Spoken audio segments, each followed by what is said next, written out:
Last पढ़ के ख़त्म किया था, ध्यान, जो हमने पढ़ के ख़त्म किया था वो था हमारा आई थिंक रिफ्रैक्टिव इंडेक्स, है ना। रिफ्रैक्टिव इंडेक्स हमारा कंप्लीट हो चुका था कि क्या होता है रिफ्रैक्टिव इंडेक्स। हमने रिफ्रैक्टिव इंडेक्स का फॉर्मूला पढ़ा था। Refractive index of second medium with respect to first medium is what, V1 upon V2 या फिर N2 upon N1।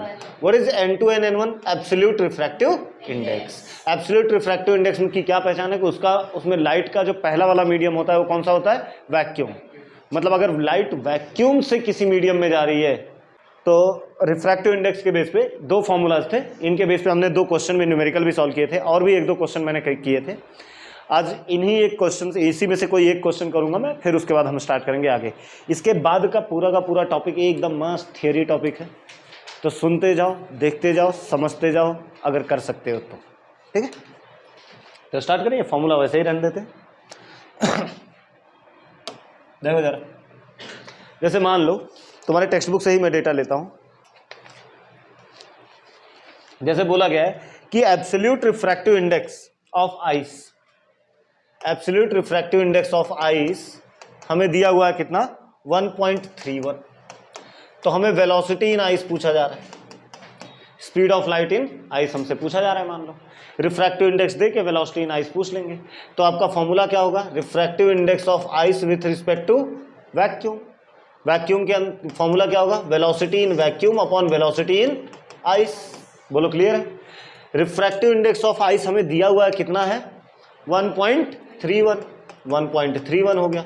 Velocity in vacuum क्या है, 3 × 10⁸ divided by velocity in ice.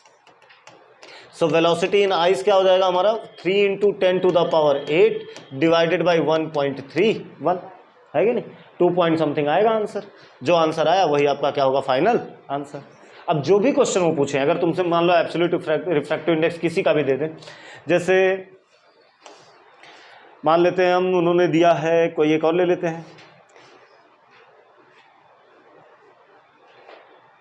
Water का हुआ था क्या, नहीं हुआ था, चलो मान लो वाटर का ही ले लेते हैं।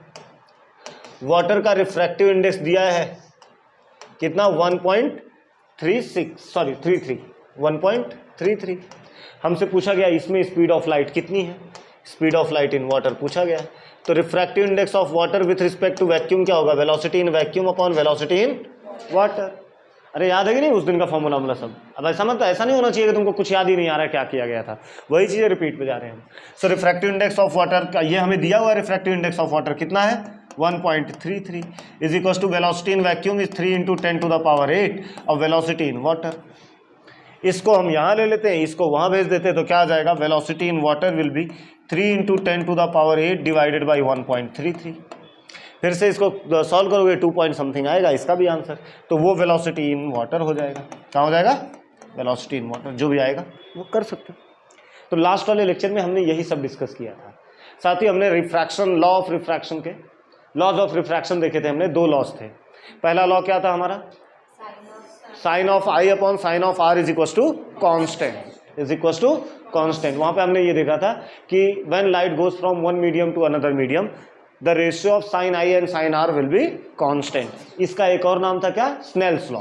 क्या नाम था, स्नेल्स लॉ। याद रखना ये सब इंपॉर्टेंट चीज़ें हैं। फिर उसके बाद अगर इसके बाद हमने क्या पढ़ा था, वो हमारा टॉपिक था दूसरा वाला लॉ, क्या था, incident ray, normal and refracted ray all lie on the same plane, है ना। एक ही प्लेन का मतलब क्या होता है वो भी समझ के रखो, है कि नहीं। ये नहीं होना चाहिए कि पता ही नहीं तुमको प्लेन का मतलब, एक ही प्लेन पे है, मैं बोल तो रहा हूँ बट तुम्हें ही नहीं पता क्या हो रहा है, तो ऐसा नहीं। Clear.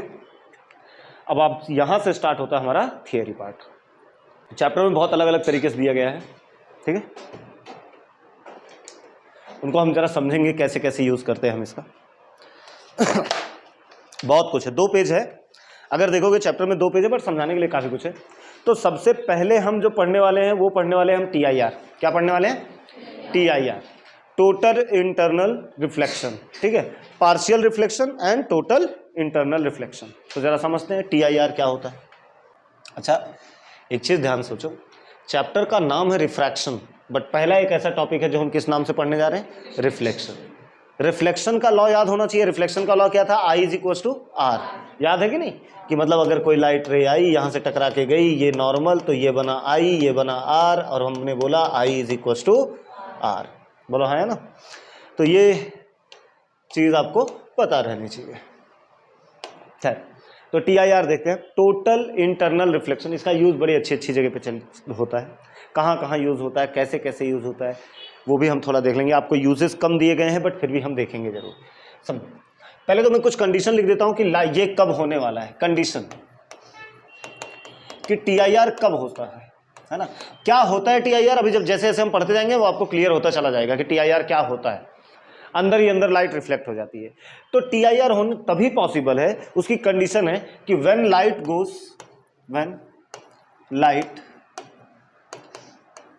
Goes from denser medium to rare. ऐसा पॉसिबल ही नहीं है कि तुम लाइट को रेयर मीडियम से डेंसर मीडियम की तरफ लेके चले जाओ। लाइट कहां से कहां जा रही हो, डेंसर मीडियम से रेयर मीडियम की तरफ जाए और हम ये बोल दें कि TIR हो रहा है। क्या होता है TIR, तो वो TIR नहीं हो सकता। TIR पॉसिबल ही नहीं है। फिर TIR तभी पॉसिबल है when light goes from DM to RM। तो एक काम करते हैं, हम एक DM बनाते हैं, एक RM बनाते हैं, चालू हो जाते हैं। मान लेते हैं कि ये दो अलग अलग मीडियम है, ऊपर एक अलग मीडियम है, नीचे एक अलग मीडियम है। ऊपर वाले मीडियम को हम मान लेते हैं ये एयर है और नीचे वाले मीडियम को हम मान लेते हैं ये वाटर है या ग्लास है, कुछ भी मान लो आपको। मतलब सिंपल, ये भी हटाओ, सीधा सीधा एक ही चीज बोल देते हैं कि ऊपर रेयर मीडियम है और नीचे डेंसर मीडियम है। ऊपर रेयर मीडियम है, नीचे डेंसर मीडियम। दो चीजें अपने दिमाग में रख लो कि ऊपर रेयर मीडियम और नीचे डेंसर मीडियम। अब लाइट कहां से कहां जानी चाहिए, कंडीशन क्या है, from denser medium to rare medium, from denser medium to rare medium, वहां से वहां जानी चाहिए। तो एक काम करते हैं, मान लेते हैं यहां ये ग्लास है पूरा, इसके अंदर बीच में कहीं मैं अंदर ले जाके एक LED बल्ब रखा हूं, मेरी मर्जी में चाहे जैसे रखूं, तुम्हें मानना है ना। हो सकता है मैं पानी होता, पानी में रखा होता LED बल्ब, जैसे भी है, बट अंदर मैंने क्या रखा हुआ है, एक बल्ब रखा हुआ है, क्योंकि लाइट मुझे कहां से कहां भेजना है, from denser medium to rare medium. तो सपोज करो कि मैं यहां पे एक लाइट यहां पे रखा हूं,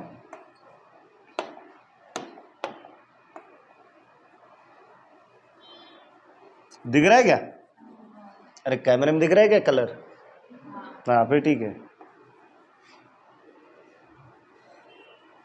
ठीक है, ये एक लाइट रे रख दिया। अब जरा ध्यान दो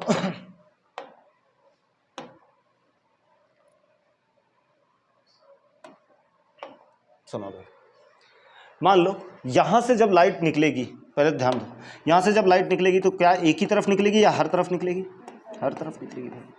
मैंने स्विच ऑन कर दिया, इसको स्विच ऑन कर दिया तो लाइट हर तरफ से निकल रही है।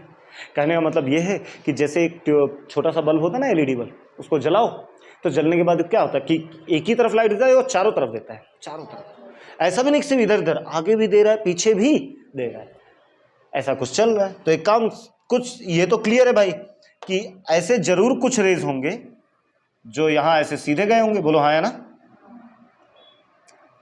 जो सीधे जाते हैं वो बेंड होते हैं या नहीं, नहीं होते, तो वो सीधे के सीधे वैसे के वैसे चले गए। जो स्ट्रेट होते हैं वो बेंड नहीं होते, तो वो ऐसे ही चले गए। बोलो क्लियर है, कुछ डाउट नहीं ना। कुछ लाइट रेज समझते चलो, अपने आप क्लियर हो जाएगा तुमको। कुछ लाइट रेज ऐसी भी होंगी जो यहां ना जाके ऐसे गई होंगी, बोलो हाँ या ना, ऐसा। अब लाइट रेज जहां पे जाके गिरी वहां पे हम क्या ड्रॉ करते हैं, नॉर्मल। तो यहां पे मैंने ड्रॉ किया नॉर्मल, क्या ड्रॉ किया, नॉर्मल। अब यहां से कहानी चालू हो रही है, देखो यहां से मैंने ड्रॉ किया नॉर्मल, ये बना मेरा एंगल ऑफ इंसिडेंस, बोलो हाँ या ना, i angle of incidence, angle of incidence. Now light is going from denser medium to, तो किस तरफ बेंड होगा, टुवर्ड्स द नॉर्मल या away from the normal, away from the normal. When light goes from denser medium to rare medium it bends away from the normal, तो मतलब ये bend होगा, और बेंड होके कुछ ऐसे जाएगा, देखो जरा, बोलो आया ना, ऐसा चला जाएगा। क्लियर है और ये एंगल बना हमारा आर, बोलो क्लियर। मतलब यहां पे एक चीज तो हम बोल सकते हैं कि एंगल आर जो है वो ग्रेटर देन एंगल आई है या नहीं है, देखो जरा, सिंपल दिख रहा है, आर ज्यादा है आई कम है। क्लियर, ऐसी चीज हमें देखने को मिली। इसमें यहां तक कुछ ऐसा जो नहीं समझा हो तुमको, नहीं। फिर जरूरी नहीं है, कुछ लाइट रेज हो सकता है ऐसे गए हो, अरे बोलो हाँ, समझ में आ रहा है कि नहीं आ रहा है? उसके भी आगे क्या इसके बीच में लाइट की रेज नहीं गई होंगी? अरे अनगिनत ये मिलियंस ट्रिलियंस ऑफ रेज गई होंगी, बट हमें कुछ ड्रॉ करके हमें एट द एंड तक कहां तक पहुंचना है? रिफ्लेक्शन तक पहुंचना है। कहां तक पहुंचना है? रिफ्लेक्शन। तो हम रिफ्लेक्शन तक पहुंचेंगे बस। अच्छा, जहां पे लाइट आके गिरी वहां पे फिर से मैंने क्या ड्रॉ किया? नॉर्मल। देखो वो तो हमें करना ही है भाई। ये एंगल बना फिर से आई। बोलो क्लियर है? नाउ लाइट अगेन कहां से कहां जा रही है? रेयर से डेंसर मीडियम। तो किस तरफ बेंड होगी? सॉरी, डेंसर से रेयर मीडियम, तो किस तरफ बेंड होगी? अवे फ्रॉम द नॉर्मल, मतलब नॉर्मल से दूर बेंड हो जाएगी, मतलब ऐसी कुछ चली जाएगी, है कि नहीं? मतलब ये वाला एंगल हमारा बना आर। फिर से आई और आर में क्या रिलेशन है? आर ज्यादा है, आई कम है। यहां पे भी दिख रहा है। कुछ डाउट नहीं ना? सिंपल समझ में आते जा रहा है। देखो नेक्स्ट, कि कुछ रे ऐसी भी होंगी जो यहां इससे भी आगे जाएंगी। बोलो हाँ है ना? यहां मान लो पहुंची। क्लियर है? यहां नाउ जहां पे लाइट रे आके गिरी वहां पे हम क्या ड्रॉ करते हैं? नॉर्मल। तो यहां पे हमने ड्रॉ किया नॉर्मल।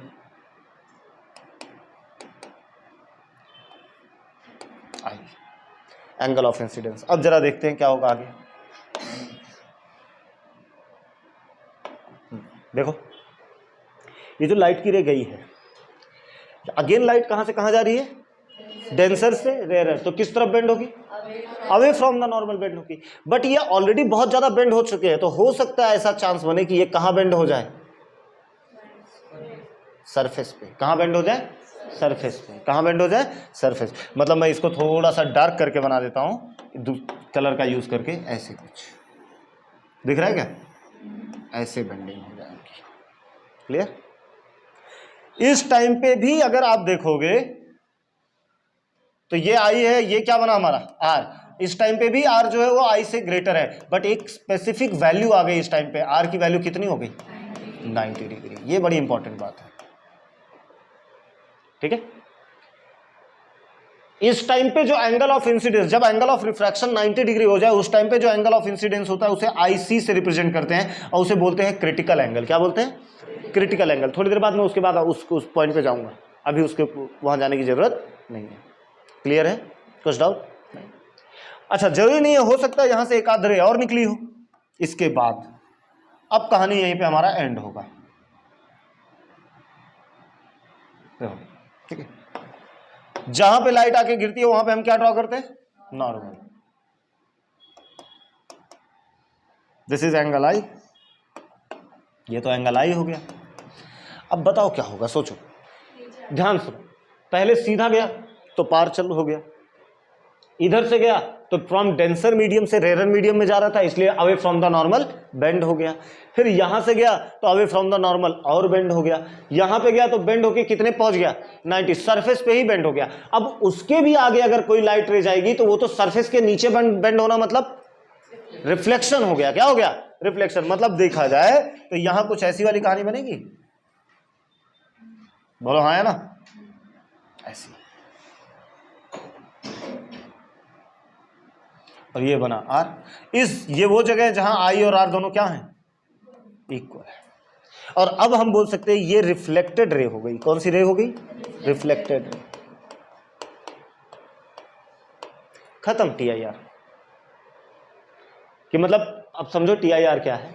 मतलब ये हुआ कि जब when light goes from denser medium to rare medium, तो जाते जाते एक ऐसा एंगल आता है जिस एंगल पे एंगल ऑफ रिफ्रैक्शन कितना हो जाता है? 90 डिग्री। उस एंगल के बाद अगर मैं थोड़ा सा भी आगे लेके जाऊंगा, उसके बाद अगर मैं एक भी लाइट रे को देखूंगा तो वो लाइट रे उस मीडियम में जाएगी नहीं, बल्कि बेंड होके रिफ्लेक्ट होके उसी मीडियम में रह जाएगी। तो उसे हम बोलेंगे अंदर ही अंदर इंटरनली लाइट क्या हो गई? रिफ्लेक्ट हो गई। और उसे हम बोलेंगे TIR हो गया, मतलब टोटल इंटरनल रिफ्लेक्शन हो गया। क्या हो गया? Total internal reflection. कुछ डाउट नहीं ना? समझ में आया ना? कुछ डाउट तो नहीं है? प्रकाश कुछ डाउट है? क्लियर है? अब क्रिटिकल एंगल आईसी को देख लेते हैं क्या है। आईसी क्या है? Critical angle. Critical angle. What is critical angle? जरा अगर हम डिफाइन करें डेफिनेशन, तो क्या बोलेंगे, क्या क्रिटिकल एंगल एक एंगल ऑफ इंसिडेंस है? हाँ, तो it is the angle of incidence at which angle of refraction becomes 90 degree. ये ये वो एंगल ऑफ इंसिडेंस है जिस एंगल पे एंगल ऑफ रिफ्रैक्शन कितना हो जाता है? 90 डिग्री। अच्छा, इसको भी जरा दिमाग में ध्यान रखो, ये क्रिटिकल एंगल क्यों बोला गया? क्योंकि यही वो क्रिटिकल पॉइंट है, यही वो क्रिटिकल पॉइंट है। इसके बाद अगर तुम जाओगे तो लाइट उस मीडियम में मिलने वाली है क्या? नहीं। इसके पहले कहां रहेगी? उस मीडियम में, सेकंड वाले मीडियम। इसके बाद कौन से मीडियम में रहेगी? सेम मीडियम में रह जाएगी। डेंसर में से गई थी, डेंसर में ही लाइट रह जाएगी। तो ये कौन सा पॉइंट है? क्रिटिकल पॉइंट है। ये कौन सा पॉइंट है? Critical point. तो इसलिए इस एंगल को क्या बोलते हैं? Critical angle. What is critical angle? The angle of incidence, the angle of incidence at which angle of refraction becomes 90 degree. कितना हो जाए वो? 90 डिग्री। वो एंगल ऑफ इंसिडेंस, जिस एंगल ऑफ इंसिडेंस पे एंगल ऑफ रिफ्रैक्शन 90 डिग्री हो जाए, उस एंगल को हम क्या, कौन सा एंगल बोलते हैं? Critical angle. इसके बाद आफ्टर क्रिटिकल एंगल, पॉइंट्स अगर याद रखना है, after critical angle there will be TIR। इसके बाद क्या चालू हो जाएगा? TIR, total internal reflection. कब क्या क्या चालू हो जाएगा? Total internal reflection. क्लियर? कुछ डाउट नहीं ना? समझ में आई चीजें? अब जरा हम देखते हैं कि इसका कहाँ कहाँ हम यूज़ करते हैं, यूजेज ऑफ TIR। वैसे तो आपकी बुक में भी दिया है TIR के यूजेज। एक तो दे दिया है आपको, थोड़ा सा मिराज इफेक्ट में दे दिया है, और थोड़ा सा आपको दे दिया है इसके अंदर, रेनबो के अंदर। इसके अंदर रेनबो के अंदर भी दिया है। तो ठीक है, हम थोड़ा देखेंगे, बट उससे पहले मैं कुछ चीज़ें आपको बता दूं कि कैसे कैसे यूज़ किया जाता है TIR का। ठीक है, कहाँ कहाँ यूजेज ऑफ, एक बार अच्छे से समझ लो, फिर से समझो क्या किया गया। कंडीशन। अच्छा, यहाँ पे एक और चीज़ आई है कि जैसे मैंने बताया ना, क्लियर है ना सारी चीजें? देखो जरा, जैसे मैंने अभी थोड़ी देर पहले आपको बताया कि इसकी एक कंडीशन है कि TIR तभी पॉसिबल है when light goes from denser medium to rare medium. तो रेयर से डेंसर में पॉसिबल नहीं है क्या? नहीं है। रीजन उसके लिए क्या है? ध्यान दो कि मान लो मेरे पास ये कोई सरफेस है, जैसा वहां पे सरफेस था वैसा ही बना रहा हूं, और मैंने बोला ये रेयर मीडियम है और ये डेंसर मीडियम है। मान लो लाइट का सोर्स यहाँ पे है, लाइट का सोर्स रेयर मीडियम में इस बार रखा है। अब लाइट यहां से जो सीधा निकला वो तो कहां चला गया? सीधा। देखो, जो सीधा परपेंडिकुलर जाके सरफेस पे गिरता है उसकी बेंडिंग नहीं होती। सीधा साधा आदमी है, सीधा सीधा जाएगा। जो टेढ़े होते हैं उनको और टेढ़ा किया जाता है। ध्यान रखो, मान लो यहां से लाइट रे एक निकली, यहां पे बनाया मैंने नॉर्मल।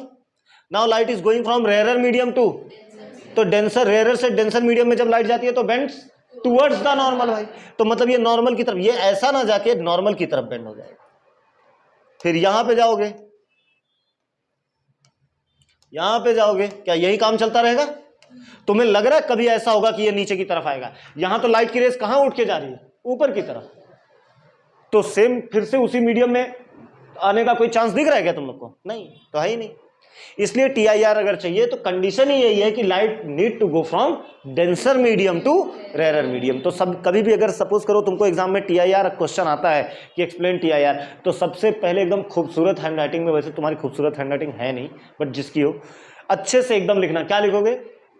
कंडीशन कि light should go from denser medium to rare medium. इतना देख के कम से कम टीचर को ये तो पता चले चलो कुछ तो आता है। बाकी आगे तो ये डायग्राम आई थिंक मुझे नहीं लगता तुमको इतना टफ जाने वाला डायग्राम, बहुत सिंपल डायग्राम था। क्या किया हमने डायग्राम में? हमने एक दो पार्ट बनाया ऐसे, नीचे ले लिया हमने डेंसर मीडियम, ऊपर ले लिया हमने रेयर मीडियम। एक हमने सोर्स ऑफ लाइट ले लिया, सोर्स ऑफ लाइट से मैंने एक लाइट स्ट्रेट भेजी क्योंकि उसकी बेंडिंग नहीं होती। फिर मैंने बोला कुछ लाइट रेज, यहां से बिलियंस ऑफ लाइट रेज निकल रहे हैं, बट हमें कुछ को शो करना है, हमें TIR समझना है सिर्फ। तो यहां से कुछ रेज ऐसी निकली होंगी जो यहाँ पे गिरने के बाद हमने नॉर्मल ड्रॉ किया, तो light is going from denser to rare medium, तो किधर बेंड हो जाएंगी? Away from the normal. यहाँ पे भी अवे फ्रॉम द नॉर्मल। फिर जो और आगे वाला था वो इतना बेंड हो गया कि वो सरफेस पे ही रह गया। कहाँ रह गया? सरफेस पे ही रह गया। सरफेस पे ही रह गया मतलब आर की वैल्यू कितनी बन गई? 90 डिग्री। हमने बोला वो एंगल ऑफ इंसिडेंस जिस एंगल पे एंगल ऑफ रिफ्रैक्शन कितना हो जाए? 90 डिग्री। उस एंगल को नाम दिया हमने क्या? Critical angle. क्यों हमने क्रिटिकल एंगल इसको बोला? क्योंकि इस एंगल के बाद अगर लाइट रे गई, इस एंगल से आगे अगर गई कोई भी लाइट रे, तो वो फिर उस मीडियम में जाएगी नहीं, वो इसी मीडियम में फिर से लौट के वापस आ जाएगी और हम बोलेंगे क्या हो गया? उसका TIR हो गया। क्या हो गया? TI, इंटरनल रिफ्लेक्शन हो गया। क्या हो गया? इंटरनल। इसके बाद अच्छा यहां तक की कहानी में देखो, यहां R और R ज्यादा है I से, R is greater than I, R is greater than I, but इस पॉइंट पे आके I और R दोनों क्या हो गए? इक्वल हो गए। क्लियर? कुछ डाउट नहीं ना? चलो ध्यान दो। नेक्स्ट इसके यूजेस ऑफ TIR थोड़ा समझ लो अच्छे से। यूजेस ऑफ TIR, तो TIR के यूजेस कौन कौन से हैं? ठीक है, जैसे सबसे पहला यूज अगर मैं बात करूं तो TIR का एक तो आपको दिख जाना चाहिए पेरिस्कोप में। किसमें? पेरिस्कोप। ठीक है, एक तो पेरिस्कोप में दिख जाता है TIR का यूज। दूसरा TIR का यूज दिखता है ऑप्टिकल फाइबर में, ये बहुत ज्यादा यूज किया जाता है।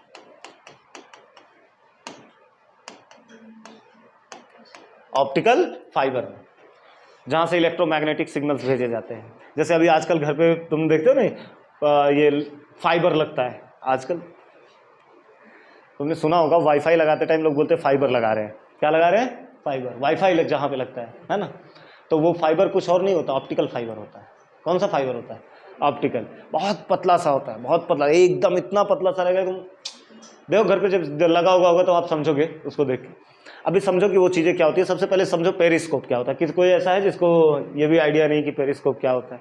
ऐसे तो बहुत सारे लोग होंगे, है कि नहीं, जिनको पता ही नहीं पेरिस्कोप क्या है।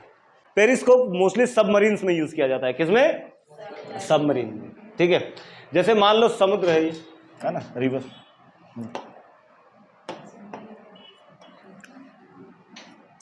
आज ब्लू है पानी।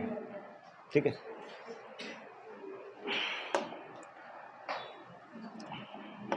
ठीक है, यहां पे मान लो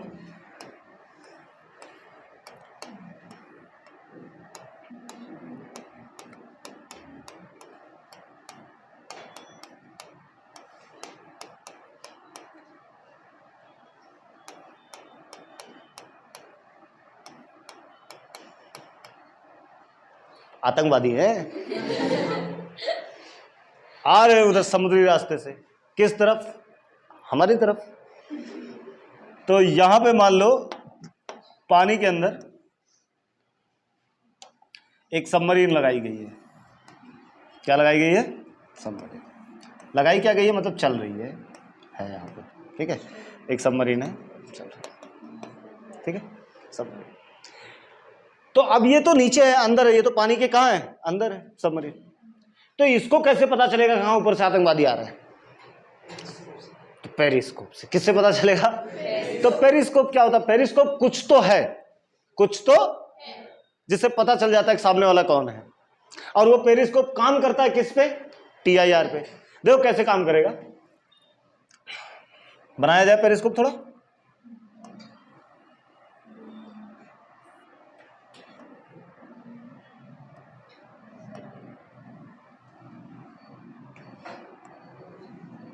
मैं जितना बड़ा बना रहा हूं इतना बड़ा होता नहीं है, होता एकदम पतले से पाइप जैसा है, छोटा सा, बराबर दिख जाता। मतलब यहाँ वालों को इतने में तो सही, इनको यही दिख जाएगा, पेरिस्कोप ही दिख जाएगा। बट हाँ मुझे पता है तुमको समझाने के लिए इतना बड़ा तो कम से कम साइज होना ही चाहिए, तभी काम बनने वाला है कि नहीं? तो देखो क्या होगा, किस तरीके से पेरिस्कोप काम करेगा। यहाँ पे देखो एक बंदा बैठा हुआ है। ठीक है, ठीक है, उसको देखना है उधर क्या है। अब मान लो कहीं पे तो लाइट होगी, वो लाइट की रेज कहां पे जाके गिर रही है? शिप के ऊपर। बारिश नहीं हो रही है, लाइट है, और ये लाइट की रेज रिफ्लेक्ट हुई होंगी वहां से, और यहां से रिफ्लेक्ट होके आ रही है। बोलो क्लियर है? लाइट की रेज। कुछ डाउट रहे तो बताना। यहां पे मैंने एक ऐसा एक रखा ग्लास। ठीक है, ट्रांसपेरेंट है, जब ये लाइट की रे आएगी, ट्रायंगुलर है, कैसा है, ट्रायंगुलर पिरामिड जैसा है, ये लाइट की रेज यहाँ पे आएगी तो यहाँ पे ऐसे आके गिरेगी, ध्यान दो अभी, यहाँ पे लाइट की रेज ऐसे आके गिरेगी, क्लियर है। जब यहाँ पे लाइट की रे आके गिरेगी तो यहाँ से क्या हो जाएगी, बेंड, बोलो हाँ है ना, यहाँ पे क्या हो जाएगी, बेंड हो जाएगी। अब बेंड होगी, अच्छा ये लाइट रे कुछ तो लेके आ रही है, क्या लेके आ रही है, इमेज, किसका, शिप का, किसका इमेज, शिप का। अरे बोलो हाँ है ना। अरे कहने मतलब सपोज कर, अभी ध्यान से सोचो, अगर मैं यहाँ पे एक ऐसा मिरर लेके बैठूं, अगर मान लो ऐसा एक मिरर लेके यहाँ पे खड़े हो जाऊं मैं, तो क्या इस मिरर में तुमको ये वाला कैमरा दिखाई देगा कि नहीं देगा, देगा। क्यों, क्योंकि वहां से लाइट आ रही है और वो लाइट की रे क्या क्या लेके आ रही है, इमेज लेके आ रही है। वो इमेज लेके कहाँ आई, वो मिरर में, मिरर से लाइट कहाँ पहुंची, आपके आंखों पे, तो आपको यहाँ पे वो कैमरा दिखाई देगा कि नहीं। मतलब लाइट की रे कुछ और नहीं लेके आ रही है, क्या लेके आ रही है, इमेज लेके आ रही है। तो ये लाइट की रे क्या लेके आ रही है, इमेज लेके आ रही है शिप की। अब ये लाइट की रे जो इमेज लेके आ रही है वो यहाँ पे आई, टकराई, यहाँ पे टकराने के बाद यहाँ से आया, क्या यहाँ पे TIR हुआ, मैं बोल दूं तो यहाँ पे क्या हुआ, TIR, क्या हो गया, TIR। ये TIR यहां हुआ, यहां पे आया। अब लाइट को यहां से यहां मुड़ना है, इस तरफ, तो कैसे बनाया जाए, सोचो जरा, कैसा। जो हाइपोटेनियस होता है ना, वही हमारे काम का है। ऐसा, सर एक सेकंड रुक जाओ,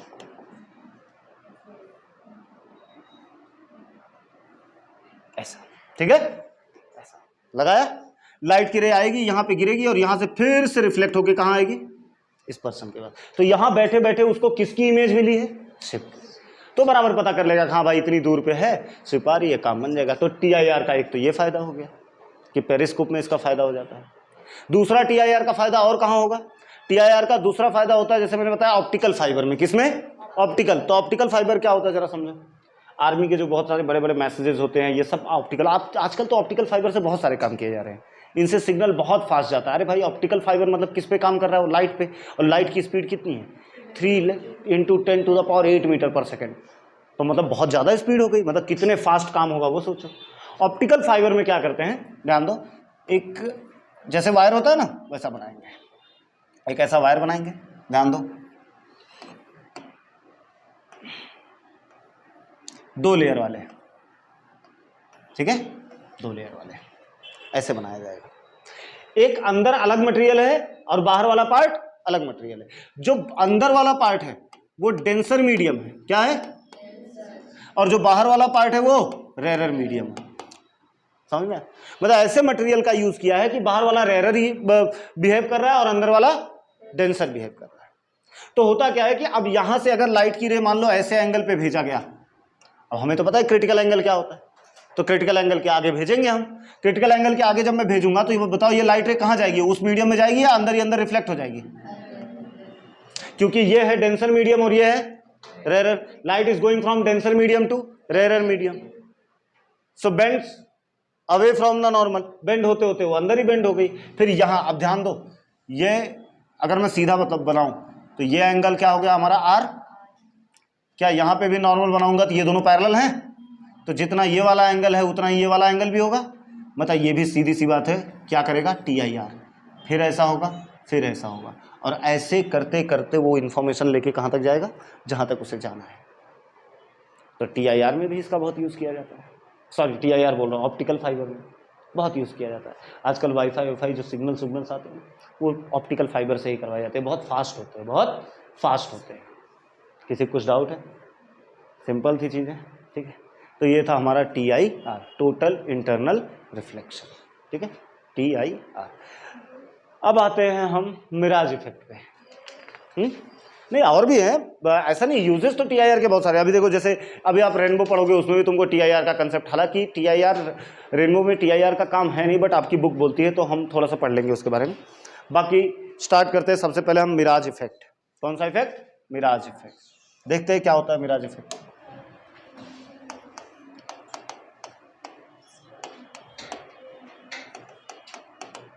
मिराज इफेक्ट, कोई है ऐसा इसको पता है कि मिराज इफेक्ट क्या होता है ना। कुछ लोग इसे इल्यूजन ऑफ माइंड भी बोलते हैं, मतलब दिमाग का धोखा, है ना।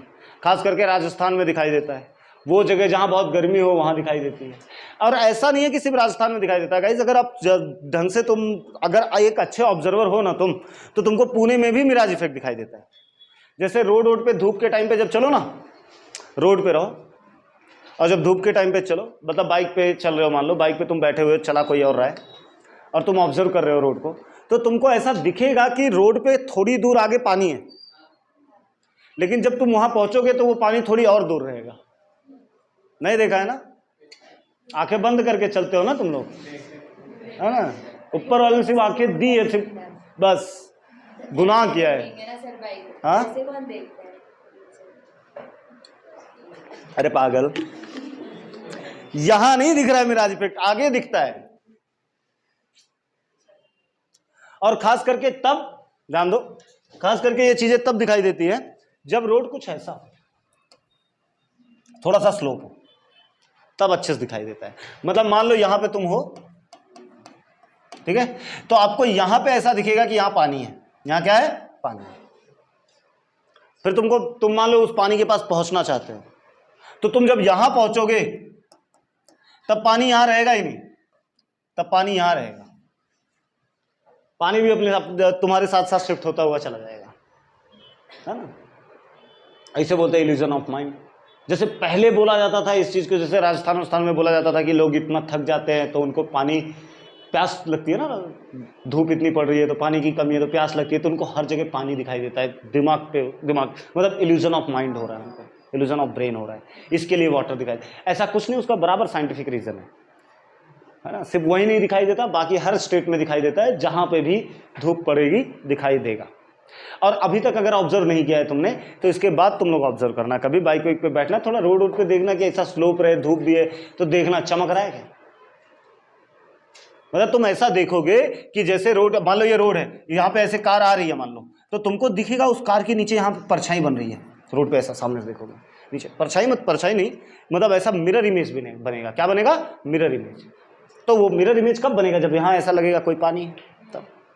तो वही होता है मिराज इफेक्ट। क्या? अच्छा, ये भी एक चीज देखा, कभी खास करके रेलवे ट्रैक का एग्जांपल लिया जाता है, कभी कभी बहुत ज्यादा धूप रहती है ना, तो दूर देखो तो ऐसा वहां का एयर ऐसा लगता है हिल रहा है।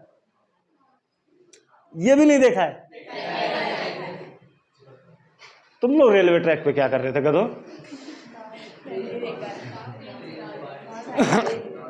वो भी नहीं देखा तुमने? यहां से क्लास से निकलते टाइम पट्टा बांध लेती है ना? अरे देखा है कि नहीं देखा है? दूर ऐसा, तो वो भी इसी वजह से हो रहा है, यही सब रीजन की वजह से वो सारी चीजें हो रही हैं। ठीक है, तो चलो जरा देखो कि आपकी बुक कैसे एक्सप्लेन करती है इस चीज को, ठीक है, और क्यों हो रहा है, कैसे मिराज इफेक्ट। जरा ध्यान दो, मान लेते हैं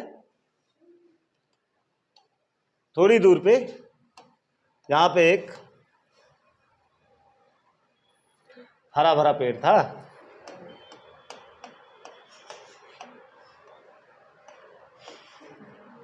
ठीक है, अरे मुंह है उसका वो, ठीक है, वहां पे एक पेड़ था, यहां पे तुम में से कोई खड़ा था मान लो,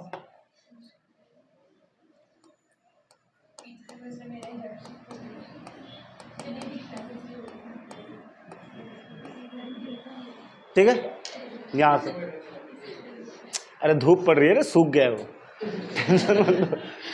तो वहां पे एक ट्री है, इसने जब उसे देखा, इसने जब उसे मतलब पेड़ को, ठीक है, जब देखा तो इसको कुछ ऐसा नजर आया। देखो नीचे का नजारा क्या था उसके लिए, इसके लिए नीचे का नजारा कुछ ऐसा था,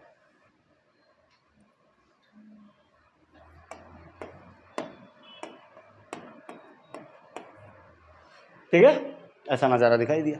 अच्छा, मतलब देखा जाए तो इसे कैसा, इसे क्या लगा कि यहां पे पानी है और उस पानी में इसका क्या दिख रहा है, परछाई दिख रही है, इसका इमेज दिख रहा है पानी के अंदर।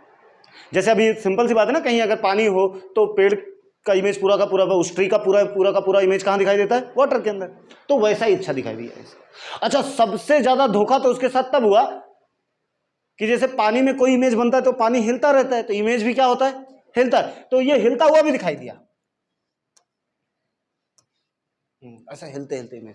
तो उसे पूरा भरोसा हो गया कि हाँ भाई पानी है। तो ये गया पानी पीने, और क्या, गई पानी पीने। बट जब वहां पहुंची तो पानी वहां था ही नहीं, वो थोड़ा और दूर था। कहानी तो वही है। अब ऐसा क्यों हुआ वो समझते हैं। तो ये समझने के लिए कुछ दो चीजें ध्यान समझो, एक तो रेयर मीडियम और एक डेंसर मीडियम। दो चीजों के बारे में हमने अभी जस्ट पढ़ा है, रेयर मीडियम डेंसर, TIR हमने पढ़ा एक्चुअली, तो उसी के बेस पे हम समझते हैं जरा। अच्छा एक बात सोचो, अगर कि अगर मान लो मैं बोलूं एक तरफ मेरे पास हॉट एयर है और एक तरफ मेरे पास कोल्ड एयर है। कैसा है? Cold air. एक हॉट एयर और कोल्ड एयर। हॉट एयर का मतलब क्या है कि एयर के मॉलिक्यूल्स एक दूसरे से बहुत दूर होंगे। क्या होंगे? दूर। समझो जरा। और कोल्ड एयर का मतलब क्या होता है? मॉलिक्यूल्स एक दूसरे के बहुत पास है, नजदीक है।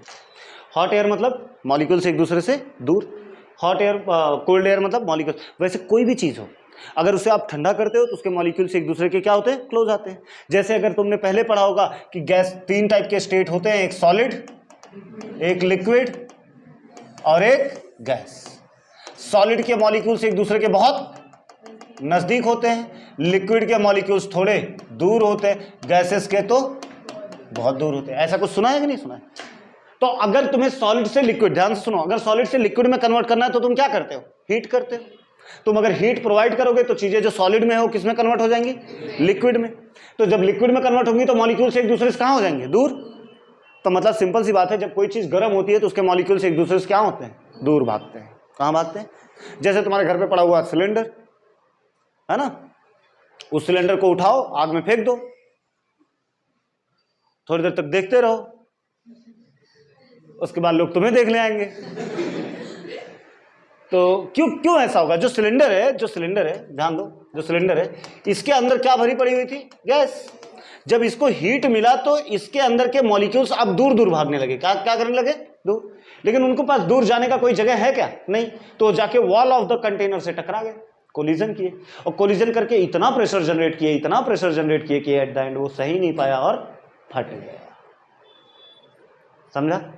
तो मतलब सिंपल है कि अगर कोई चीज गर्म करोगे तो उसके मॉलिक्यूल्स एक दूसरे से कहां जाएंगे? दूर जाएंगे। अच्छा अब ध्यान से सुनो, हॉट एयर और कोल्ड एयर दोनों में मैंने बगल में ही बनाया है।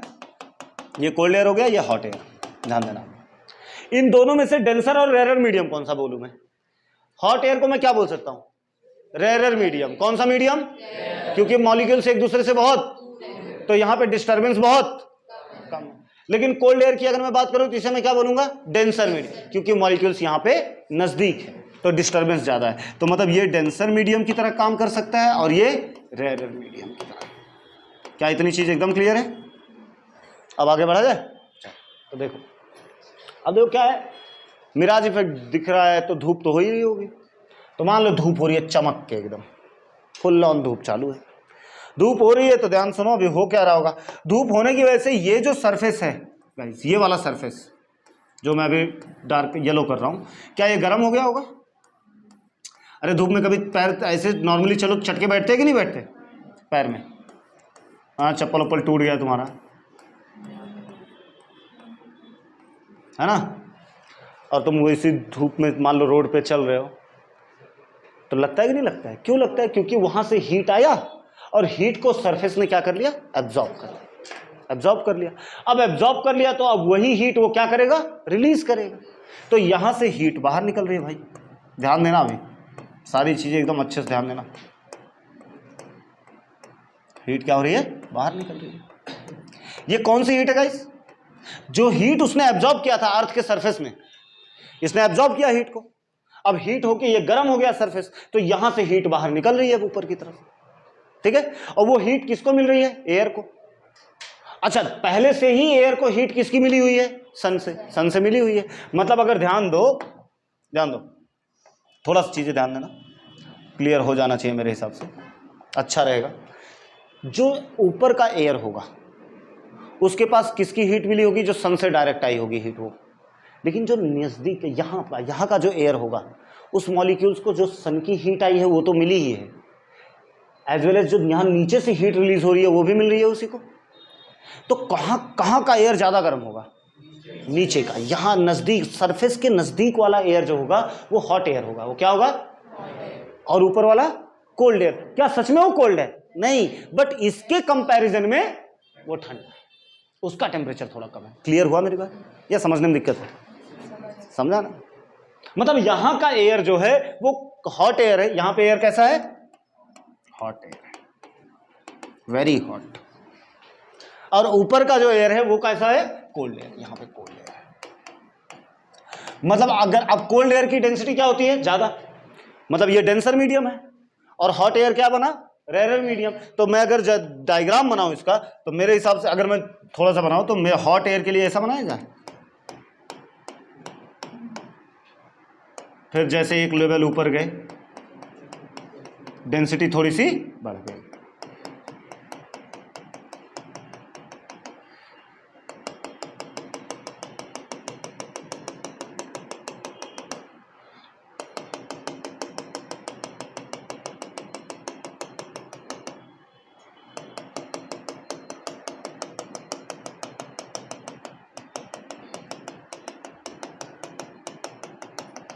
समझ में आ रहा है कि नहीं? जो ड्रॉ किया गया वो तो क्लियर है ना?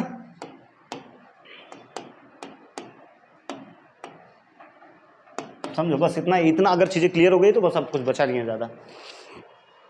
ध्यान देना तुम।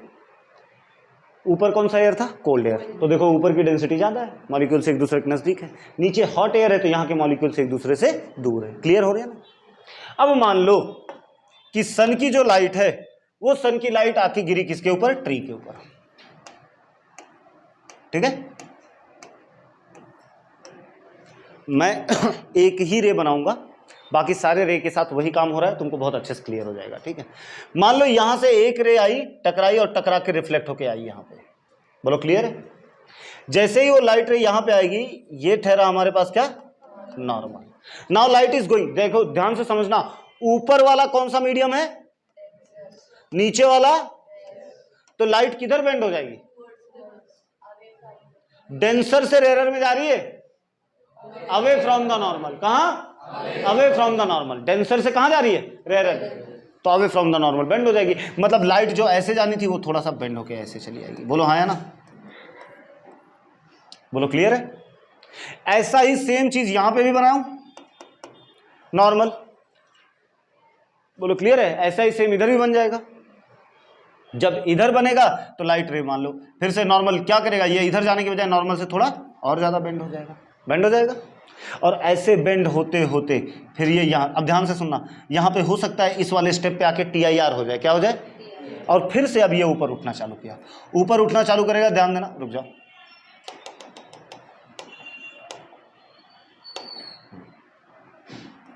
अब थोड़ा ठीक है, ऐसा लेके जाता हूँ। ठीक है, जरा ध्यान दो, जैसे ही वो यहां पहुंचेगा, ऐसा आया है तो यहां पे मैंने फिर से क्या ड्रॉ किया? Normal. Now light is going from rare medium to, जब वो रेयर से डेंसर में बेंड करेगा जाएगा तो किस तरफ बेंड होगा? Towards the normal. तो टुवर्ड्स द नॉर्मल मतलब थोड़ा सा ऊपर ऐसा आ जाएगा, और ऐसे ऊपर होते होते वो कहां पहुंचेगा? तुम्हारे आंखों में। अब जरा ध्यान दो, समझ में आया ना क्या प्रोसेस हुआ है? उसमें तो कोई डाउट नहीं है ना? देखो ध्यान समझो, इधर फिर से समझो। यहां से लाइट की रे आई, light is going from denser medium to rare medium, तो नॉर्मल से दूर बेंड होती गई, बेंड होती गई होती गई होती गई, पहुंची, फिर मुड़ी। अब लाइट कहां से जा रही है? रेयर मीडियम से डेंसर मीडियम, तो नॉर्मल की तरफ बेंड होती गई और होते होते कहां पहुंची? इंसान की आंखों तक पहुंच गई। अब मेन बात है कि तुम्हारी आंखों तक जो लाइट पहुंची है वो क्या लेके आ रही थी? इमेज। किसका इमेज? क्योंकि वो लाइट कहां से आ रही है? ट्री से आ रही है, तो वो किसका इमेज लेके आ रही है? ट्री का। और मैंने उस दिन, अगर याद हो तो उस दिन मैंने क्या सबसे पहले क्या बताया था पहले वाले लेक्चर में, कि मान लो बैक साइड मेरा यहाँ पे एक मिरर है, तो मेरा बैक साइड तुमको कहां दिखेगा? मिरर में। क्यों? क्योंकि आपके पास लाइट कहां से पहुंच रही है? तो एक्चुअल में ऑब्जेक्ट आपको वहीं दिखाई देता है लाइट जहां से आप तक पहुंचती है। तो यहां पे आपको लाइट कहां से आते हुए दिखाई दे रही है? ऐसे रास्ते से। तो आपको ये कुछ ऐसा दिखाई देगा, देखो जरा, ये ऑब्जेक्ट आपको पेड़ यहां दिखाई देगा, दिख रहा है क्या? यहां दिखाई देगा, और दिख भी रहा है। एक सीधा तो दिखाई देगा, हाँ भाई सीधा है, और एक जो रिफ्लेक्शन से आ रहा है उसका भी एक अलग इमेज बनेगा, जो कहां दिखाएगा तुमको? नीचे। अरे बोलो है ना? तो ऐसे दो इमेज, तो तुम्हें क्या लगेगा भाई? अब ऐसा क्यों, कब हो सकता है? जब वहां पानी हो तभी भी हो सकता है, और ऐसा अगर वहां पे वाटर हो। अब दूसरी चीज, ये तो क्लियर हो गया कि भाई हाँ वहां पे इमेज तो बन गया ट्री का, बट वो हिलता डुलता क्यों है? क्या एयर अपनी जगह रुका हुआ है या वो हिल डुल रहा है? तो ये जो बनने वाला इमेज भी है वो भी अपनी जगह से क्या हो रहा होगा? तो हमें ऐसा लगता है बराबर जैसे पानी में पत्थर मारो तो इमेज ऐसे हिलते डुलते वैसे हिलता डुलता दिखाई देता है वो, तो हमें लगता है हाँ बस पानी है ही वहाँ पे, वाटर है, बट वहाँ पे वाटर होता नहीं। क्या तुम्हें बात एकदम क्लियर हुई? किसी कुछ डाउट? सिंपल था। तो ये था हमारा मिराज इफेक्ट। क्या था? मिराज इफेक्ट। ये एक्चुअल में देखा जाए तो सच में अगर देखोगे तो ये ऐसा नहीं है कि इल्यूजन ऑफ माइंड है, सब ढंग से अगर देखोगे समझोगे तो ऐसा एक रे थोड़ी आ रही है, ऐसी बहुत सारी रे आ रही है। अब आपका अगर ऐसा क्वेश्चन है क्या सारी रे रिफ्लेक्ट होंगे आएंगी? नहीं, हमें सारी रे से क्या लेना देना, हमें बस उतनी रे आनी चाहिए जिससे हमें वो दिख जाए बस। अब यही चीजें मैं रोड पे क्यों बोला, रोड पे एक्चुअली क्या लगाया गया रहता है, बहुत कंक्रीट रहते हैं, बहुत सारे मटेरियल्स डाले गए रहते हैं, जिसकी वजह से वो बहुत ज़्यादा हीट एब्जॉर्ब कर लेता है। ब्लैक डामर जो होता है कौन से कलर का होता है? ब्लैक। अब वो ब्लैक कलर एक बहुत अच्छा हीट एब्जॉर्ब करता है, तो जब धूप होती है तो रोड क्या करता है, हीट को एब्जॉर्ब कर लेता है, एब्जॉर्ब करके उसके बाद हीट रिलीज कर देता है, तो जो रोड के ऊपर वाला सरफेस है वो बहुत ज़्यादा क्या हो जाता है, गर्म। जब गर्म हो जाता है तो वो हीट रिलीज करता है और एयर यहाँ पे हो जाता है क्या, ये रेयर मीडियम, और ऊपर कौन सा मीडियम, डेंसर। तो मान लो अगर कोई कार आ रही है ना, कोई कार आ रही है तो, और कोई बंदा यहाँ पे खड़ा है, ध्यान दो होगा क्या, कोई कार आ रही है और कोई बंदा यहाँ पे खड़ा है, तो यहाँ पे अब लाइट आएगी यहाँ से, वो ऐसे बेंड होते होते होते वो आपकी आंखों तक ऐसा पहुँचता है। तो तुम्हें क्या लगता है कि ये इस कार का एक इमेज नीचे बन रहा है, क्या बन रहा है, नीचे ऐसा, समझ में? तो तुम्हें लगेगा कि वहां पे क्या पड़ा हुआ है, पानी, बट वहां पे एक्चुअल वाटर होता नहीं है। अब वो उसके, अब ध्यान से सुनो, अगर यही ये भी अगर मान लो ये बंदा यहां खड़ा होता, मतलब वो लड़की यहां खड़ी होती, तो क्या उसे ये मिराज इफेक्ट दिखाई देता? क्योंकि मिराज इफेक्ट की जो रे है वो कहां जा रही है, यहां जा रही है, कम से कम वो डिस्टेंस मेंटेन होना चाहिए, इसलिए जैसे ये यहां पहुंचेगा मिराज इफेक्ट भी यहां से शिफ्ट होकर वहां हो जाएगा, वो भी शिफ्ट हो जाएगा थोड़ी दूर, थोड़ा और दूर दिखाई देगा, फिर पेड़ उसे क्लियर दिखाई देगा। क्लियर है? कुछ डाउट? समझा? So this is mirage effect. आगे बढ़ा जाए, किसी को कुछ डाउट है तो पूछ लो। क्यों? ये पेड़ थोड़ी दिखेगा आगे, दूसरा वहां पे जो चीज होगी वो दिखेगी, कुछ नहीं दिखेगा तो ऐसा दिखेगा कि जैसे वहां पानी है सिर्फ, बस, है ना? और पानी जैसा दिखेगा तो इमेज किसका रिफ्लेक्शन तुम तक पहुंचेगा, स्काई का, ब्लू कलर का, वैसे भी वो पानी जैसा लगता है, तो वो दिखेगा। फिर रेनबो, रेनबो अलग चीज है, that is dispersion of light, वो अभी इसके बाद का टॉपिक। क्लियर? कोई डाउट है ना? तो ये था मिराज इफेक्ट। चलो जरा ध्यान दो, ट्विंकलिंग ऑफ स्टार्स क्या होते हैं और कैसे वो ट्विंकल ट्विंकल करते हैं, वो सारी चीजें हम समझते हैं। ठीक है, देखो मान लो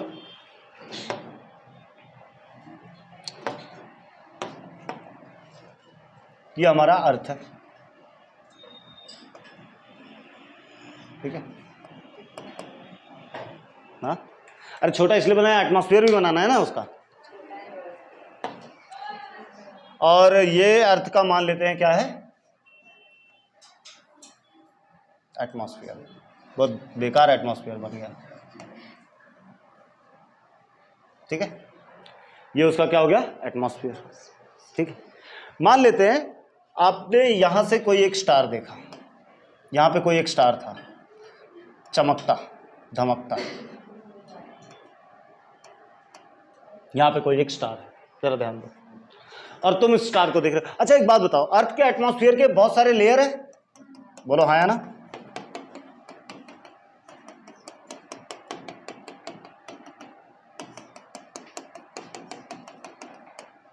बहुत सारे लेयर हैं अर्थ के एटमॉस्फेयर के, है ना? तो ये अर्थ का एटमॉस्फेयर, उसके बहुत सारे लेयर।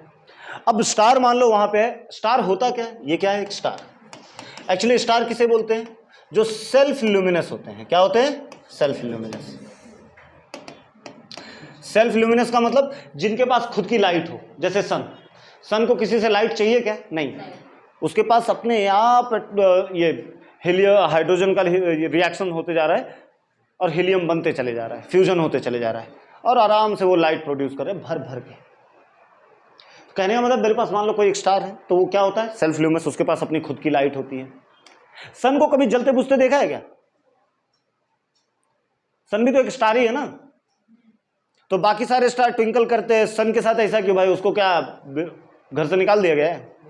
कि नहीं हम ट्विंकल कर सकते, तुम नहीं कर सकते, या फिर कोई नहीं करता, बस खाली ये भी हमारा आंखों का एक धोखा है। क्या पता ऐसा है कि नहीं? तो चलो देखते हैं एक्चुअल में क्या हो रहा है। तो होता ये है कि मान लो यहां से लाइट की रे आई, तो ये तो था क्या, वैक्यूम। क्या था? अब वैक्यूम में तो लाइट को कोई डिस्टरबेंस था नहीं, कोई दूसरा मीडियम था नहीं, तो लाइट बेंड हुई नहीं। लेकिन वैक्यूम से अब लाइट किसके अंदर एंटर कर रही है? एटमॉस्फेयर के अंदर। तो ये बना रेयरर मीडियम, और ये एटमॉस्फेयर क्या बन गया? Denser medium. तुम्हें समझ रहा है कि नहीं समझ रहा है? गधे तो नहीं हो ना पूरे से? हो नहीं, कुछ नहीं। हाँ ध्यान दो। तो यहां पे जहां लाइट आके गिरी उस जगह पे हमने क्या बनाया? नॉर्मल। तो मैं एक ही नॉर्मल बनाऊंगा, बहुत सारे नहीं बनाने वाला मैं। ये नॉर्मल बनाया मैंने, ठीक है। अब देखो लाइट के साथ होगा क्या, ध्यान दो ध्यान दो। Now light is going from rare medium to, अगर कुछ ना होता तो लाइट मस्त ऐसे निकल गया होता, अर्थ और को क्रॉस गया, यहां आता भी नहीं, किसी को दिखाई भी नहीं देता वो स्टार। बट ऐसा हुआ नहीं, लाइट बेंड हुई किस तरफ? टुवर्ड्स द नॉर्मल, और ऐसे आई। ऐसे तो नहीं, बोलो क्लियर है? ऐसे आ गई, टुवर्ड्स द नॉर्मल बेंड हुई और ऐसे आ गई। अब अगर देखोगे, मान लो यहां पे कोई बंदा है, कोई है, तो उसे ये स्टार दिखाई देगा, बोलो हाँ है ना। लेकिन वो उसे ये स्टार कहां दिखाई देगा? क्या जहां है वहां दिखाई देगा, या फिर लाइट जहां से आ रही है वहां दिखाई देगा? जहां से। और लाइट इसको किस रास्ते से आ रही है? इस रास्ते से आ रही है, ऐसा बेंड वाला नहीं। इसको कहां दिखाई देगा? ये पीछे, ये रहा स्टार। तो पहली बात तो ये कि तुम जो रात को तारे देखते हो वहां होते ही नहीं, होते कहीं और, दिखते कहीं और। ये स्टार की रियल पोजीशन है। कौन सी पोजीशन है? Real position. और ये स्टार की अपरेंट पोजीशन है। कौन सी position?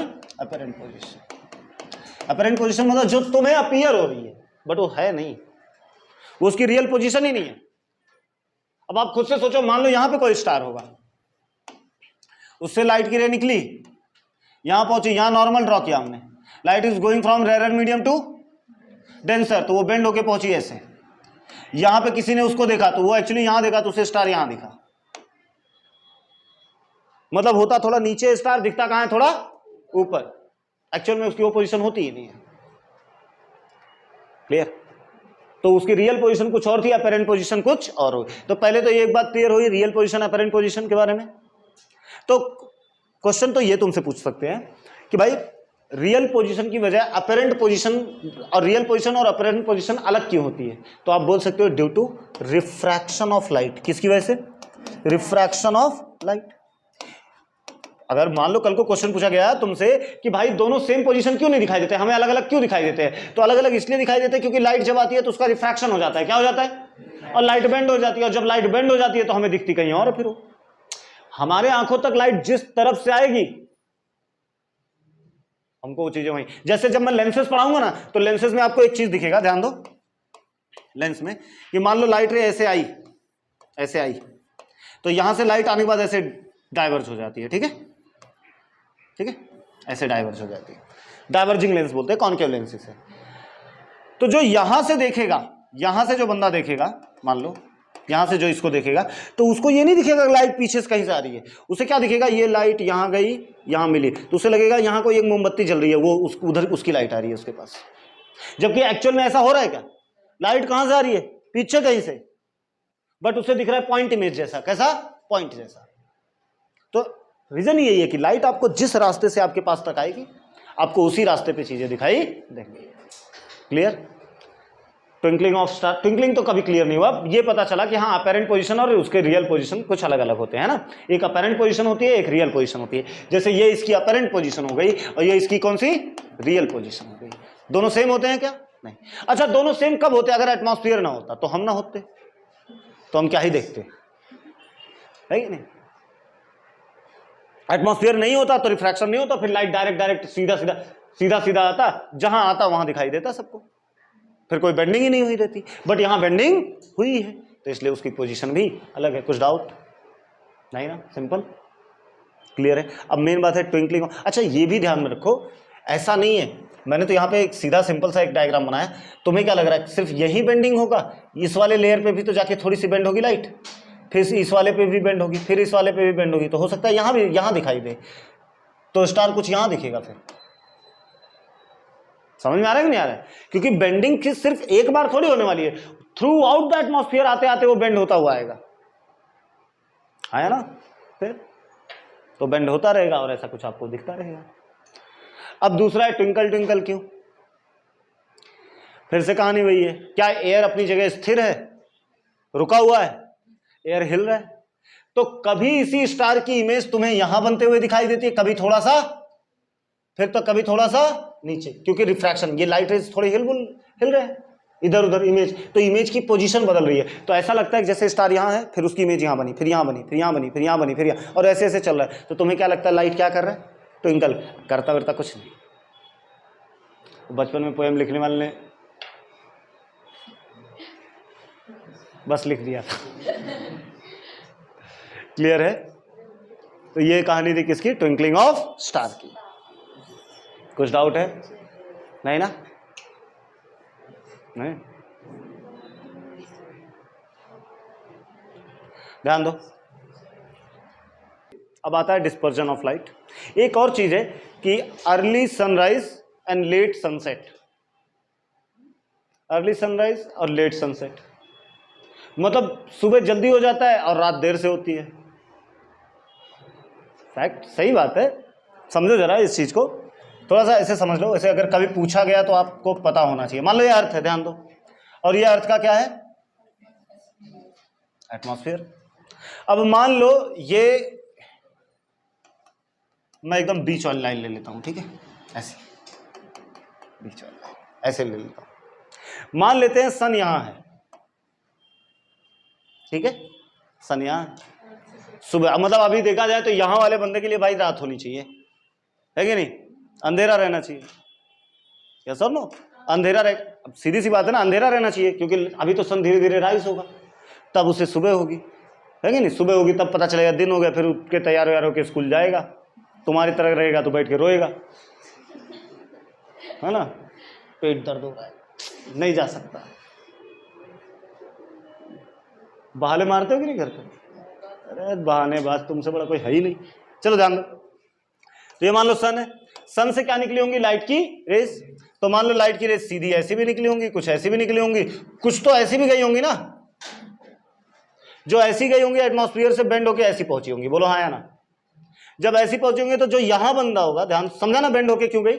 Light is going from rare to denser, so bends towards the north. तो जब यहां बेंड होके पहुंचेगी तो ये सन उसको यहां दिखाई देगा। मतलब सोचो उसके साथ कितना धोखा किया जा रहा है। सुबह हुई भी नहीं है, फिर भी घर वाले बोले उठ जा धूप आ गई। अरे धूप आई नहीं है, लग रहा है, समझ में आ?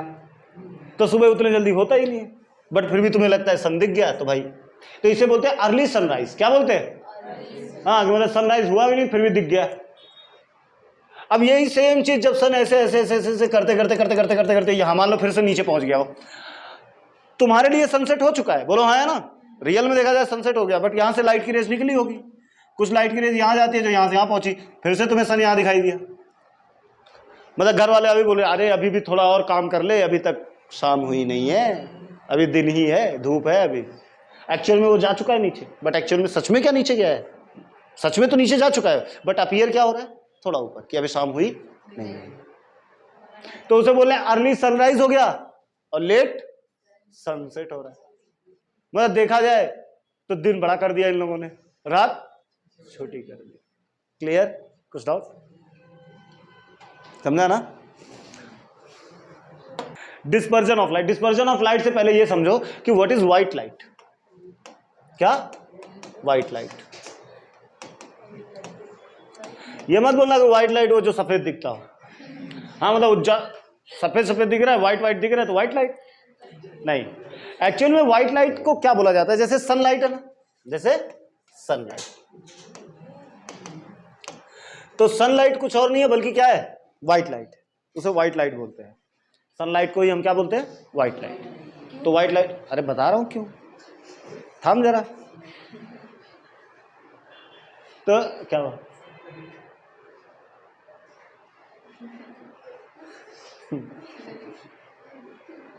नहीं ना, ध्यान नहीं इधर। चलो, व्हाइट लाइट मतलब कौन सी लाइट? सनलाइट। सनलाइट को ही हम क्या बोलते हैं? व्हाइट लाइट बोलते हैं। तो जरा देखो क्या होता है सनलाइट मतलब क्यों? एक्चुअली में व्हाइट लाइट कॉम्बिनेशन होता है। क्या होता है?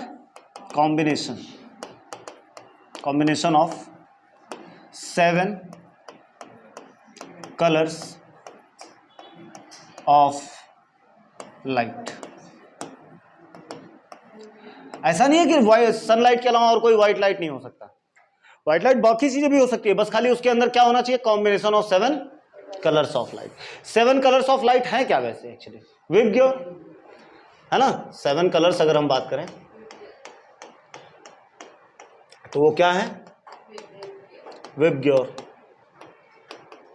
है ना, VIBGYOR, विबग्योर। बहुत पहले से पढ़ते आ रहे, पहली बार नहीं पढ़ रहे। जैसे R का मतलब क्या होता है? O का मतलब क्या होता है? Y का मतलब?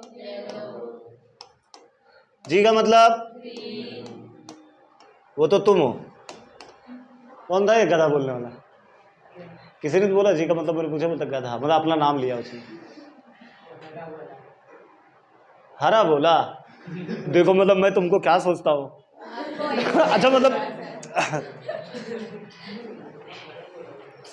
हरा बोला था तो मुझे गधा क्यों सुनाई दिया रे? फेवरेट वर्ड है? ऐसा नहीं होता, वो वाइब्स आते हैं जब तब आता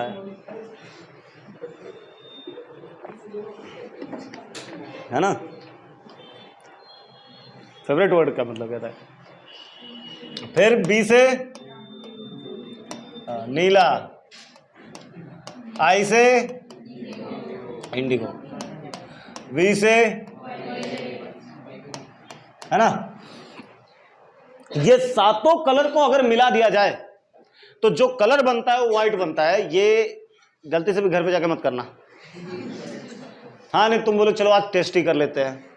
सर ने बोला सातों कलर को बनाओ व्हाइट बन जाएगा, तो रेड ले लिया, ऑरेंज ले लिया, येलो ले लिया, ग्रीन ले लिया, ब्लू ले लिया, इंडिगो ले लिया, वॉलेट ले लिया, सबको मिला दिया, काला बन गया। कौन सा कलर बना पता ही नहीं चला।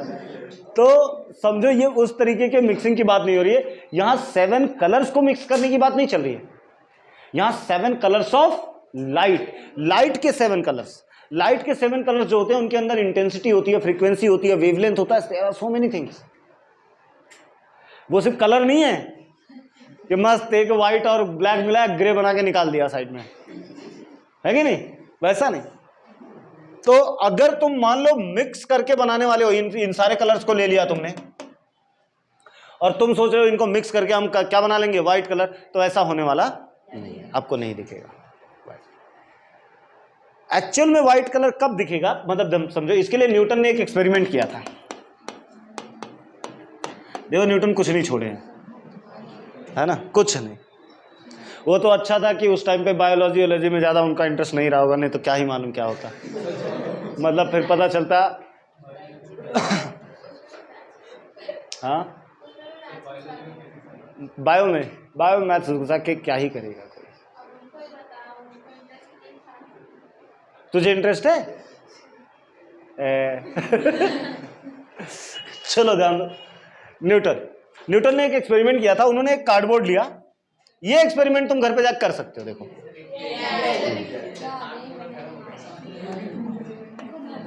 1 2 3 4 1 2 3 4 5 6, कौन सा दिख रहा है बड़ा? ये वाला 7 हो गए। ओए सुन रही नहीं क्या? अभी जाकर घर पे कर लेना, ठीक है।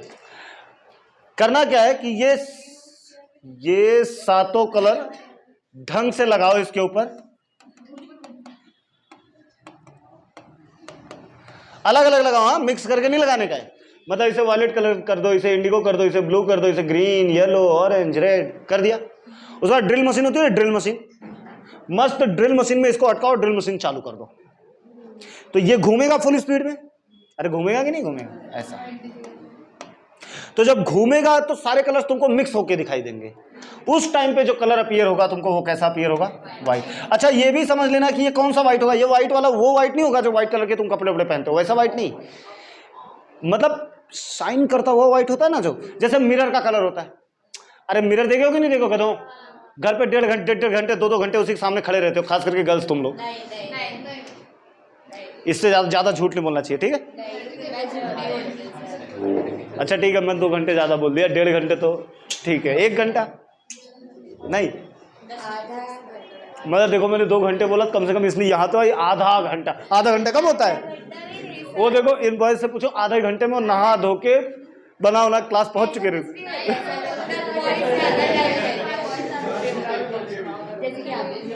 नहीं मैं नहीं लेता पक। ध्यान दो कैसा व्हाइट कलर दिखाई देता है, जैसे मिरर होता है ना, मिरर देखो एक शाइन करता है, एक सिल्वर कलर जैसा चमकता है, वैसा वाला कलर अपीयर होगा। हाँ वैसे मतलब लाइट हो जाएगा, एकदम लाइट होके व्हाइट कलर का शाइन करता हुआ ना आता है ना, वैसा कलर दिखाई देगा। मतलब अगर मैं तुमको दिखाऊं, देखो अभी घूमेगा, वैसा व्हाइट नहीं दिखेगा, ये एक चमक आ रही है ना थोड़ी सी फेड होके, व्हाइट इज व्हाइट। हाँ जो सीडी प्लेयर पे होता है वैसा वाला दिख रहा है ना मिक्स होने के बाद। क्लियर हुआ तुम्हें? तो एक्चुअल में क्या होता है, व्हाइट लाइट क्या होती है, सनलाइट होती है। सनलाइट का मतलब होता है, व्हाइट लाइट वो होता है जिसके अंदर 7 कलर्स कंबाइन होते हैं। क्या होते हैं?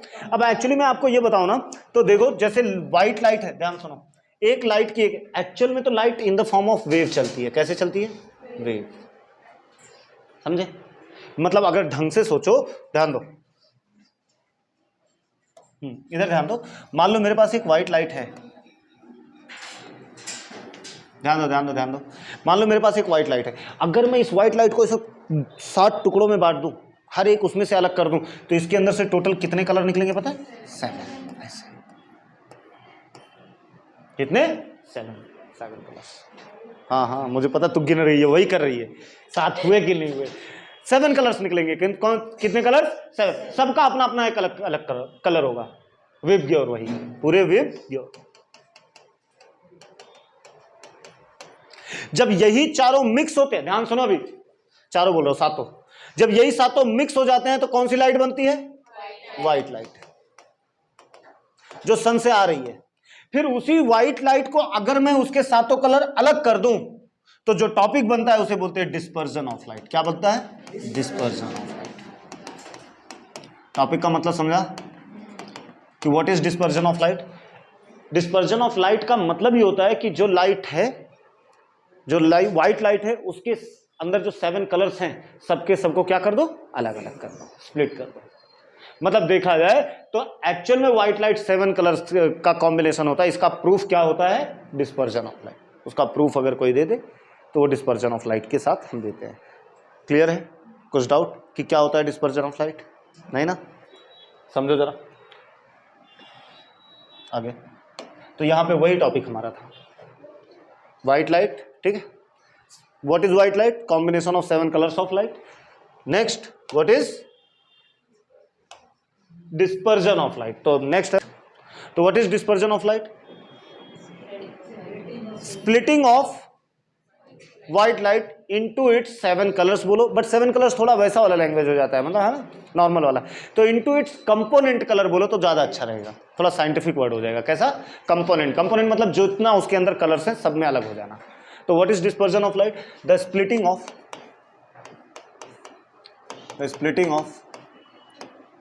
white light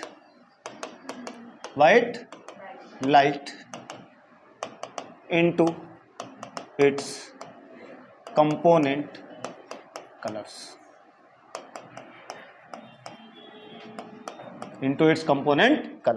उसके कंपोनेंट कलर्स में वो स्प्लिट हो जाए व्हाइट लाइट, वही होता है हमारा डिस्पर्जन ऑफ लाइट। ठीक है? एक अच्छा डिस्पर्जन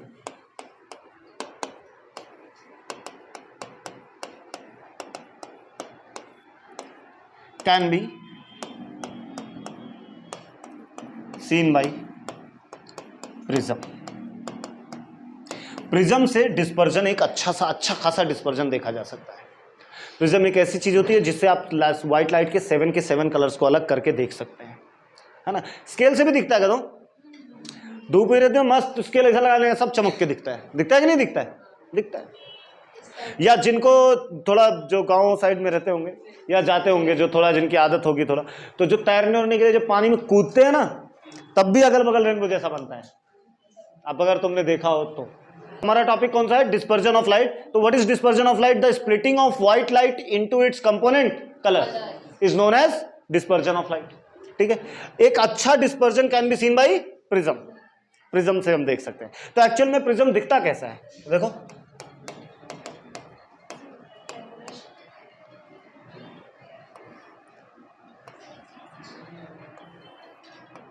कुछ ऐसा होता है, ट्रायंगल जैसा।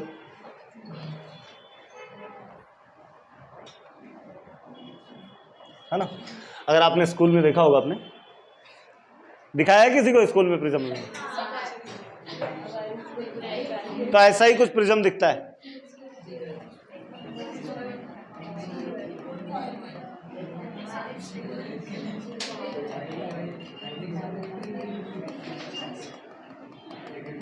ध्यान दो, कुछ ऐसा ही प्रिज्म दिखता है ना?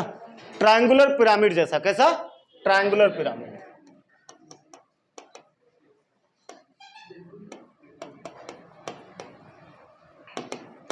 किसके जैसा होता है? ट्रायंगुलर पिरामिड जैसा। अगर हम इस प्रिज्म, ध्यान से सुनो, हाँ, अगर मैं इस पूरे प्रिज्म की बात करूं कि क्या हो रहा है, तो इसमें अगर इसके हम सरफेस की बात करें, इसके फेस की बात करें, तो इसमें दो ट्रायंगुलर फेस होते हैं। कैसे?